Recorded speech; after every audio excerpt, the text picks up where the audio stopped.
LVMPD is investigating a murder-suicide scene that occurred at the City National Bank building in the Summerlin area. Officers were responding to the Prince Law offices on West Charleston. Shots were fired during a child custody deposition.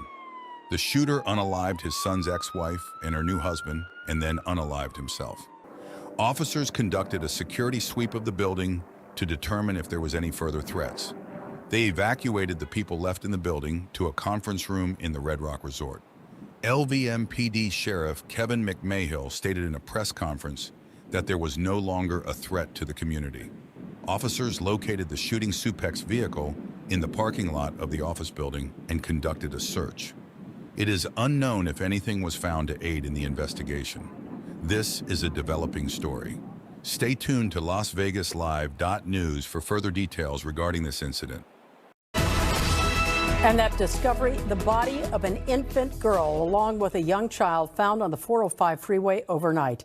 Good evening, everyone. I'm Colleen Williams. And I'm Annabelle Sedano. The NBC4 team is now confirming both children are connected to a murder investigation in Woodland Hills and a deadly crash in Redondo Beach. NBC4's Alex Rozier joins us live from Culver City with more on the breaking details we have so far. Alex? Yeah, Colleen, when we arrived at the California Highway Patrol offices this morning, we were briefed about the baby who was found dead and the child who was injured on the 405 behind me. But by late this afternoon, police confirmed that there is a connection between this incident and two other overnight deaths. At 4:30 this morning, CHP responded to the 405 in Centinela in Culver City after they received multiple 911 calls for a medical emergency involving two kids. One child was located in lanes and the other was on the right shoulder. Once the fire department arrived, they pronounced a 5 to 6 month old baby dead. They also rushed a 7 to 9 year old girl to the hospital with moderate injuries. At the moment, it is unknown how the injuries were caused. Witnesses have stated that a black sedan was on the scene at the time of the incident. If anyone has any further information, we urge you to call our crime unit. But a half hour after the incident on the 405 at 5 a.m., a driver in a black car traveling southbound on Pacific Coast Highway lost control and crashed into a tree in Redondo Beach. Paramedics responded and pronounced the driver dead. But then, a little more than 2 hours after the crash in Redondo, the Los Angeles Police Department responded to the Montecito Apartments in Woodland Hills, where they found one person killed. It's not known when that person was killed, but they were discovered at 7:40 a.m. So we now know the baby's death at 4:30 on the 405, the crash at 5 a.m. in Redondo, and the murder in Woodland Hills are all connected. But how? We'll find out soon. Now, as for the incident on the 405, the California Highway Patrol really needs the public's help here. If you have any information that may help investigators, you are asked to get in contact with CHP's crime unit. But certainly the biggest development in the last hour, the connection between what happened here on the 405, what happened in Redondo Beach, and what happened in Woodland Hills. We're going to be tracking this very closely and bringing you new details as we have it. But for now, reporting live in Culver City, I'm Alex Rozier, NBC4 News. Tonight, police scouring a park in nearby railroad tracks near 31st and Galena after finding body parts in the area Friday, Saturday, and Sunday. 12 News' Matt Salemi over the scene early Monday morning. We're told that this is an area where human remains were found earlier over the weekend. It's a block away from where police found the car of missing 19-year-old Sade Carlina Robinson, burnt in an alley. Robinson has been missing since last Monday. Her family tells 12 News they also found her blanket in this area near the discovery of one of the body parts. We need y'all's support to help and find more evidence. Thanks to these people out here, we found a little bit more evidence, but we still don't know everything. Neighbors in the area are in shock. When I saw you guys, I said, uh-oh, did they find something else? And that's when you confirmed they did. Your reaction to the fact that they found more? It's unnerving. We all hope as a community that nobody's crazy enough to do something around here. The gruesome weekend discoveries come after someone found a severed leg here in Warnemount Park in Cudahy last Tuesday. Milwaukee County Sheriff's deputies searched this home near 39th and Oklahoma Friday related to that case. They took a person of interest into custody. 12 News Investigates confirms that person is the homeowner. We are not naming him because he hasn't been charged. With more questions than answers, Robinson's family fears connecting the dots may reveal the worst. You have to prepare for the worst and pray for the best. And worst case scenario, Sade's not with us no more. And right now, I just want justice for the person that did this to her. James, the person of interest in the case of the leg discovery in Cudahy may be in court as early as tomorrow. And we've confirmed that through sources, Patrick, that homeowner could be in court tomorrow near 39th in Oklahoma. Milwaukee County Sheriff's deputies say they're working closely with the Milwaukee Police Department, have not made the connection between Cudahy and this park here quite yet. Of course, they say they're working closely with Milwaukee Police, also asking anyone with credible information to call the Milwaukee County Sheriff's Office and the Milwaukee County Police Department. That investigation continues. James Stratton reporting in Milwaukee tonight. All right, thank you, Ron. New details come to light today at a shooting at a Southfield Chipotle. The shooting left one employee shot in the knee and one man in handcuffs. Yep. Police released new surveillance and body camera footage showing exactly what happened. Let's bring in Will Jones, who's in the newsroom, to break this down. Will, this all started, believe it or not, over guacamole, apparently. Devin and Karen, it's hard to understand how a dispute over a serving of guacamole could escalate into a shooting, but that's exactly what happened. And keep in mind that this Chipotle is right across the street from the Southfield Police Department. Southfield police say last Friday evening, 32-year-old Aaron Brown of Detroit called a Chipotle female employee a derogatory name. They say he was upset about his serving of guacamole. Brown is then seen on surveillance video going around the counter, packing up his order along with some guacamole. When a worker tries to stop him, Brown attacks him. Shortly after that, police say Brown fires a shot, hitting a 21-year-old employee in the knee. The occupants inside of the Chipotle began to run for safety, exited the restaurant, while Mr. Brown calmly collected his food and left. Police say Brown drove off with his wife from this Chipotle on Evergreen. Brown was taken into custody not long after the shooting.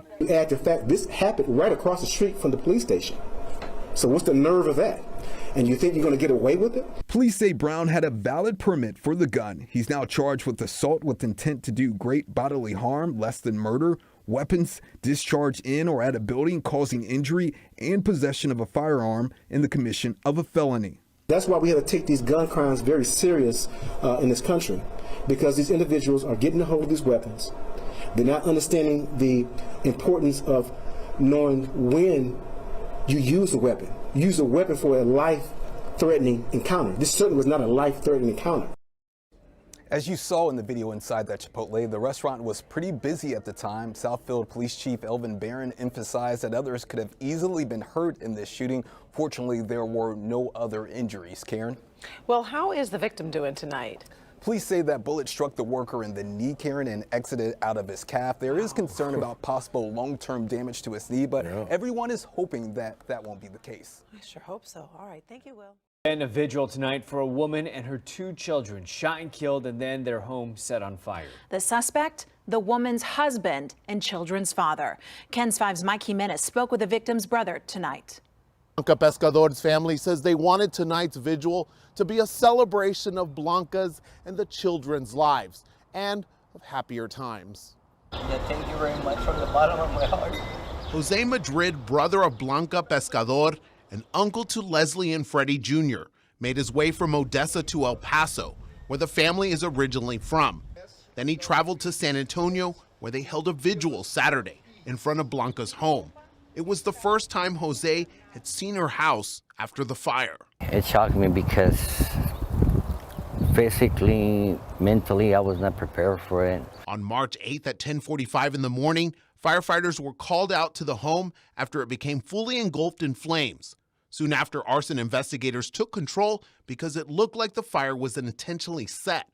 Inside the home, the bodies of Blanca, her husband Alfredo Pescador, and their 2 children, Leslie, 19 years old, and Freddie Jr., 14, were found. The medical examiner would determine they all had been shot and killed before the home was set on fire. Police say it was a murder-suicide at the hands of Alfredo. Right now, she's in a better place, up in heaven with her children. Jose says Blanca and her family were humble and always willing to help anyone in need. Today would have been Blanca's 41st birthday. At today's vigil, Jose was surrounded by neighbors and friends who he says are now part of his family. Very beautiful because the family grew. The family grew. He could feel the love, the appreciation, the tears, the joy. Comforted by all the love and support today, Jose wants everyone to remember the happier times they shared with Blanca, Leslie, and Freddie Jr., not the tragedy left behind. I would love for the people who knew them to remember something special on their lives that they had shared. A laughter, a talk, a walk, spending time. Jose says he and Blanca were close, and their loss has broken him.